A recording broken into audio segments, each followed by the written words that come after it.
Hello everyone. हमारा आज का क्वेश्चन रिलेटिविटी से जुड़ा हुआ है।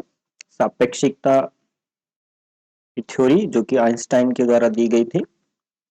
और इसमें हमारा जो क्वेश्चन है वो है ए particle is moving with a velocity 0.8 c in j direction in an inertial frame S1.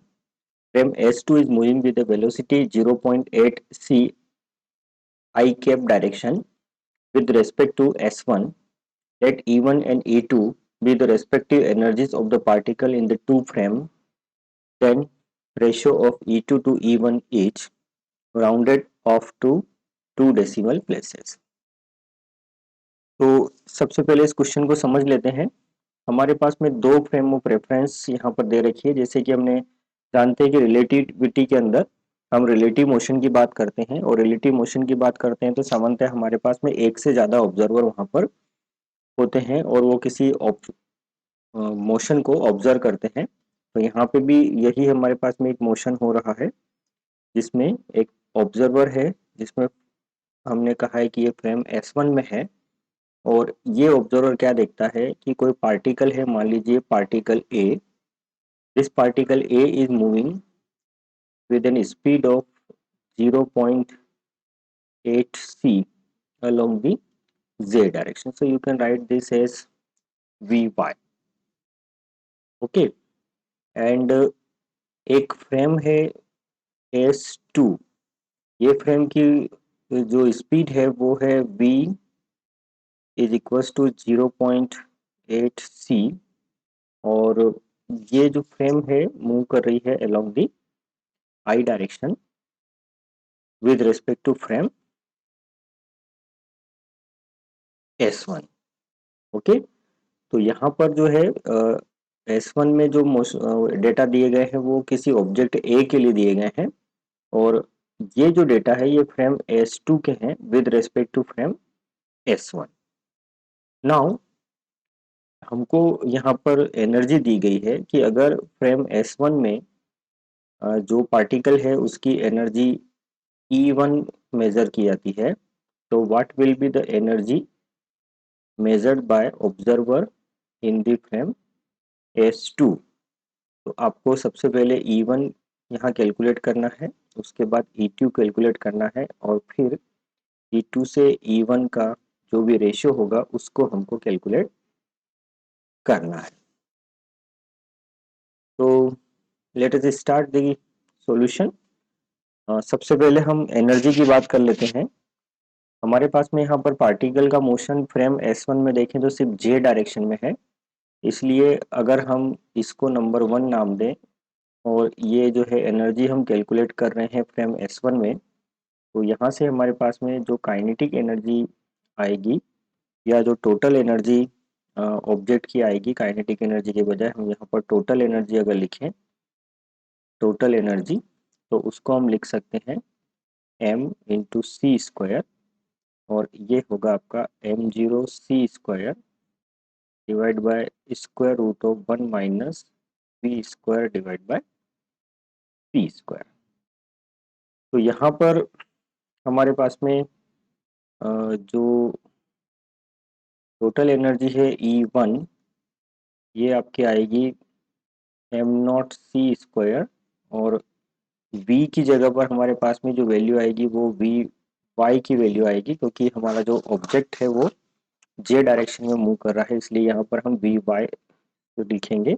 और जब सारी की सारी वैल्यूज यहाँ पर सब्स्टिट्यूट करेंगे तो ये होगा हमारा square root of 1 minus 0.8 c divide by c whole square, और इसको सिंप्लीफाई करोगे तो ये आएगा आपका m0 c square divide bye 0.6। तो suppose this is number 1, equation number 1 है ये। उसके बाद में हमको ये देखना है कि जो ऑब्जर्वर है फ्रेम एस में, सॉरी फ्रेम S2 में, वो इसकी जो वेलोसिटी है वो क्या मेजर करता है। ठीक है। तो अब हमारा क्या है, हमको कैलकुलेट करना है एनर्जी E2 इसके रेस्पेक्ट में, फ्रेम S2 के रेस्पेक्ट में। और जब हम फ्रेम S2 के रेस्पेक्ट में मेजरमेंट करेंगे तो हमारे पास में कुछ वेलोसिटी एडिशन रूल्स होते हैं। वेलोसिटी एडिशन रूल्स, सापेक्षिकता में वेलोसिटी एडिशन रूल्स होते हैं।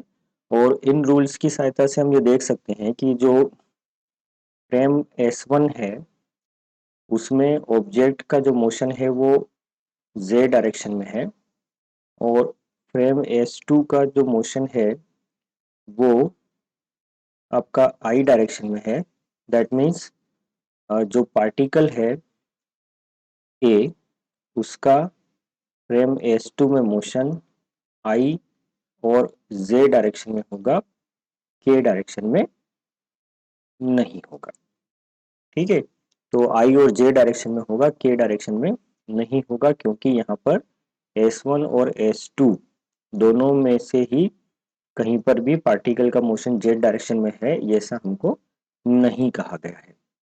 तो नहीं कहा गया है तो हम जो एडिशन रूल्स हैं उसमें वेलोसिटी के लिए आपके एक्स कंपोनेंट के लिए भी है, वाई कंपोनेंट के लिए भी है और जेड कंपोनेंट के लिए भी है। तो हम एक एक करके यहाँ पर इनको चेक कर लेते हैं कि किस तरीके से ये हल होंगे यहाँ पर। तो हमारे पास में जो एडिशन रूल आ रहा है उसके हिसाब से अगर हम देखें यहाँ पर तो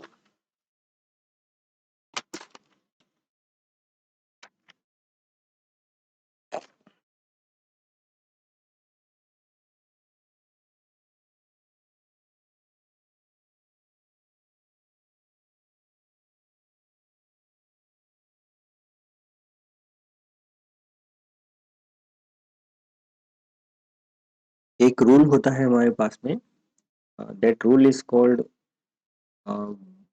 अगर आपके कोऑर्डिनेट्स हैं वेलोसिटी के फ्रेम S1 में वी एक्स, वी वाई और वी जेड, और कोरस्पॉन्डिंग कोऑर्डिनेट्स हैं V Y prime, V X prime, V Z prime. तो इन जो कोऑर्डिनेट्स हैं आपके ये आपस में इंटर रिलेट होते हैं कुछ फार्मूला से, क्योंकि यहाँ पर जो फ्रेम S2 है वो S1 के रेस्पेक्ट में एक्स डायरेक्शन में मोशन कर रही है, इसलिए एक्स डायरेक्शन यानी कि आई कैप हमने यहाँ पर लिया है। ठीक है, जो S2 है वो S1 के रेस्पेक्ट में आई कैप डायरेक्शन में मोशन कर रही है। तो हमारे जो वेलोसिटी रूल्स होंगे वो कुछ इस तरह से होंगे, V X is equals to V X prime plus we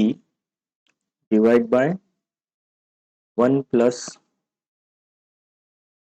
we X prime into V divide by C square.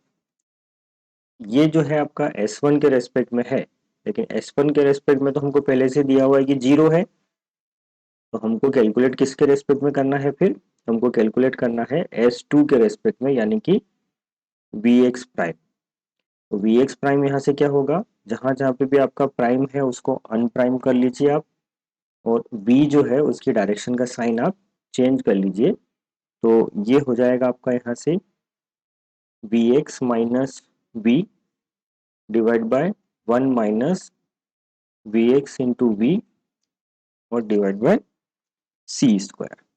अब यहाँ पर वी एक्स की वैल्यू आपकी 0 है, यहाँ पर v की जो वैल्यू है वो 0.8 c है, और यहाँ पे चूंकि वी एक्स 0 है इसलिए ये पूरा का पूरा ही 0 हो जाएगा। तो आपका जो आंसर आएगा वो आएगा माइनस ऑफ 0.8 c, यानी कि जो x कंपोनेंट है उसकी वैल्यू आएगी minus of 0.8 c।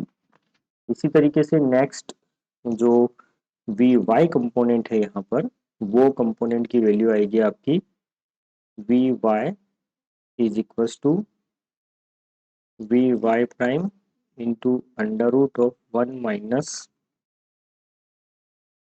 We square divide by C square और whole divide by 1 minus V X prime into V divide by C square. तो इसको भी जब हम S2 के रेस्पेक्ट में कोऑर्डिनेट्स देखेंगे तो वी वाई को वी वाई प्राइम लिख देंगे, वी वाई प्राइम को वी वाई लिख देंगे, under root of 1 minus V square divide by C square as it is यहाँ पर रहेगा, और डिवाइड बाय में आपके आ जाएगा 1 minus V X into V divide by C square minus minus, sorry यहाँ पर ये माइनस रहेगा, यहाँ पर है आपका प्लस। तो ये आपके जो पैरामीटर्स हैं वो निकल के आएंगे, और इसमें आपके पास में वी वाई की वैल्यू आपको अ, दे रखी है। वी वाई की वैल्यू 0.8 सी है, वी की वैल्यू आपके पास में फिर से 0.8 सी है, और वी एक्स की वैल्यू आपके पास में 0 है। तो जब यहाँ पर हम सारी की सारी वैल्यूज़ को सब्स्टिट्यूट करेंगे तो हमारे पास में ये बचेगा आपका 0.8 सी इंटू 0.6, दैट मीन्स 0.48 सी। और z कंपोनेंट हमारे पास में नहीं है वेलोसिटी का, तो हमारे पास में जो है वी जेड इक्वल टू आता है V Z prime into under root of 1 minus V square divide by C square whole divide by 1 plus V X prime into V divide by C square. तो यहाँ से हम इसको we Z prime calculate करें तो V Z prime equals to V Z into under root of 1 minus V square divide by C square, और ये हो जाएगा आपका 1 minus V X into V divided by C square.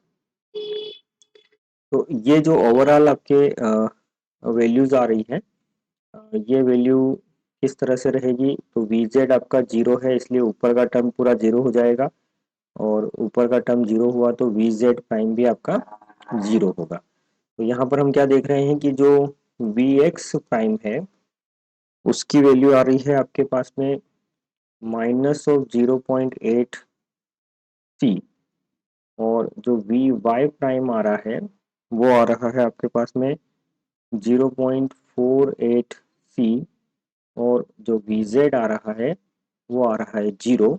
तो यहाँ से जो रिजल्टेंट वेलोसिटी होगी v, वो होगी स्क्वायर रूट ये पूरा का पूरा, तो इसका हम 0.8 सी का स्क्वायर करेंगे प्लस 0.48 सी का स्क्वायर करेंगे प्लस 0। तो जो रिजल्ट आएगा हमारे पास में वो निकल के आएगा 0.9329 सी, 0.9329 सी। और यहाँ से हम जब एनर्जी को कैलकुलेट करेंगे तो हमारे पास में जो एनर्जी है E2 उसकी वैल्यू आएगी आपके पास में E2 is nothing but M naught C square divide by square root of 1 minus V prime square divide by C square. और इसको जब हम सिंप्लीफाई करेंगे तो हमारे पास में जो रिजल्ट आएगा वो आएगा M naught C square divide by 0.36, let me check।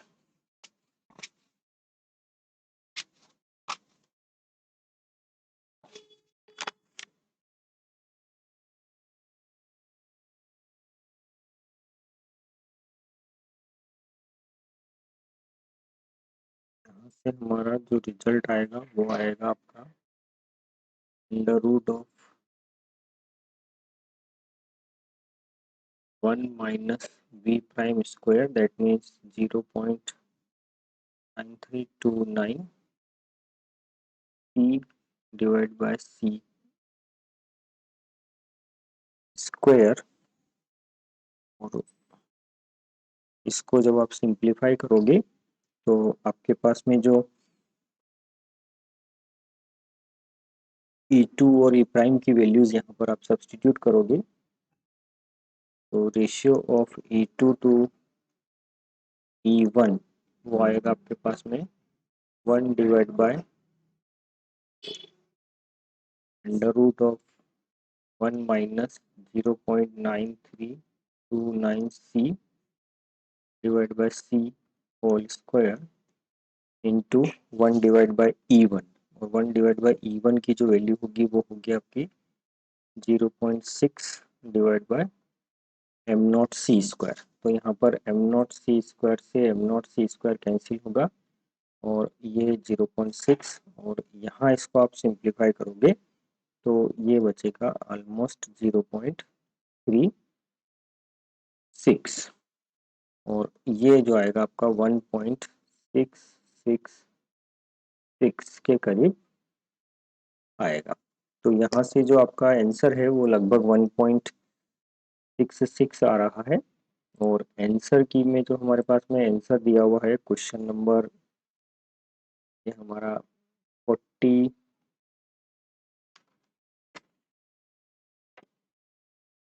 है, क्वेश्चन नंबर 45 है। तो क्वेश्चन नंबर 45 का जो आंसर है वो 1.666 आना चाहिए, यानी जो रेंज दी गई है हमारी 1.64 और 1.68 के बीच में 1.66 है, ये आंसर हमारा वैलिड है।